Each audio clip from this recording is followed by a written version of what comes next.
वंदे मातरम, इनकलाब जिंदाबाद, भारत माता की जय। सबसे पहली बात मैं मेरे देश के युवाओं को बताना चाहूंगा कि अपने भविष्य के लिए आप आवाज उठाइए। आपके साथ में जो गलत हो रहा है उसके खिलाफ आप आवाज उठाइए। भारत का संविधान भी आपको अथॉरिटी देता है, पहली बात। दूसरी बात, भारत के संविधान और कानून का सम्मान कीजिए साथियों। हिंसा मत कीजिए, क्योंकि हिंसा से कभी किसी का भला नहीं हो सका। तो ये बात आप सभी के लिए बहुत ज्यादा जरूरी है, क्योंकि आपके खिलाफ एक एफआईआर हुई तो आपका पूरा भविष्य बर्बाद हो जाएगा। और साथियों, संविधान बनाने में लाखों युवाओं ने अपना, लाखों क्रांतिकारी वीरों ने अपना सब कुछ बलिदान दिया है। उनके बलिदान को व्यर्थ मत जाने दिए। अपने अधिकारों के लिए आवाज उठाइए। आपका ये दायित्व है, आपका ये कर्तव्य है। आप सभी अपने अपने तौर पे कीजिए, पर संविधान और कानून का सम्मान करते हुए, पहली बात। दूसरी बात ये कि जब भारत में रहने वाले युवाओं के लिए टीओडी लागू हो सकता है, तो भारत में रहने वाले सभी पॉलिटिशियन लोगों के लिए भी टीओडी लागू होना चाहिए।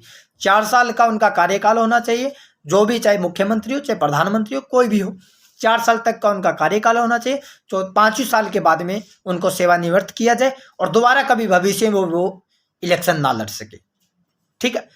तीसरी बात ये कि टीओडी का पायलट प्रोग्राम कभी हुआ है तो हमें लाइव में बताइए, नहीं हुआ।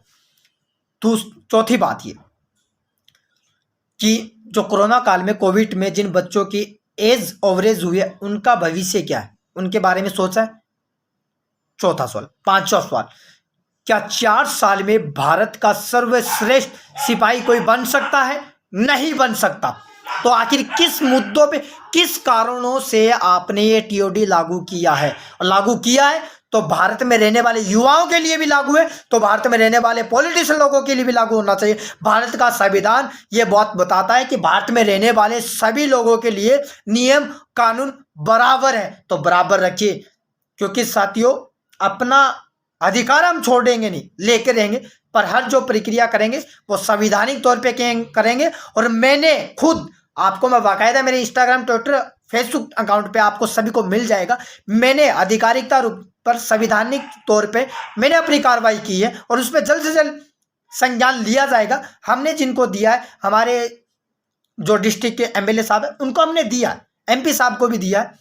उन्होंने हमें जो आश्वासन दिलाया है कि हम कल लोकसभा में आपकी आवाज उठाएंगे, तो हम उनको जो भी हमारा जो कर्तव्य था, हमने वो चीज दी है, संवैधानिक तौर पे दी है।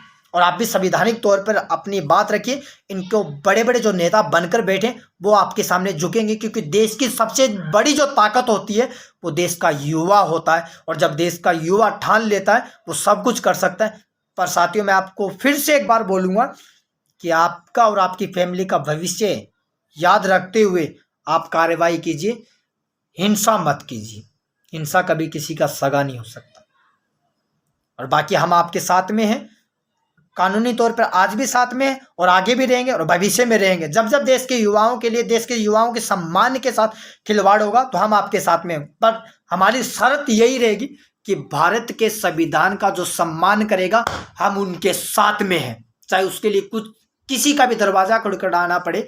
पर भारत का संविधान का जो सम्मान करते हैं, तो मैं मानता हूं कि मेरे भगत सिंह साहब, मेरे चंद्रशेखर साहब, मेरे राजगुरु साहब का सम्मान करते हो, और उनका सम्मान करते हो तो संवैधानिक तौर पर आप कार्रवाई कीजिए। इनकलाब जिंदाबाद, भारत माता की जय।